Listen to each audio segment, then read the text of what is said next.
చాలా మంది అడిగారు విద్యాశాఖ నీకు అవసరమా అని. కఠినమైన శాఖ, ఉపాధ్యాయులు ఉంటారు, సంఘాలు ఉంటాయి. ఈ ఛాలెంజ్ నీకు అవసరమా అంటే వాళ్ళందరూ ఒకటి చెప్పారు, జీవితం అంటేనే ఒక ఛాలెంజ్ లేనిది జీవితం లేదు.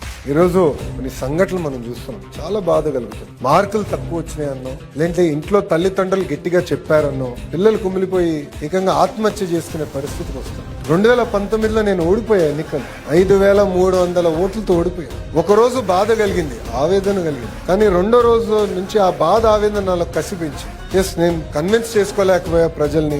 5 సంవత్సరాలు కష్టపడతా, తిరిగి వాళ్ళ మనసు నేను గెలుచుకుంటాను. 5 సంవత్సరాలు కష్టపడి అనేక మంది అవమానించారు. జీవితం అనేది అదే, అనేక మంది అవమానిస్తారు, అనేక మాటలు మాడతారు, కానీ ఒక లక్ష్యం పెట్టుకుని పనిచేస్తే మనం అనుకున్న లక్ష్యం సాధించే శక్తి కూడా దేవుడు మనకి ఇస్తాడు. తిరిగి అదే నియోజకవర్గంలో నేను 91,000 మెజార్టీతో గెలిచాను. శాసనసభ్యుడిగా నేను శాసనసభలో అడుగుపెట్టాను. అదే బాధ్యత నేను ఈరోజు ఒక విద్యాశాఖ మంత్రిగా స్వీకరించాను.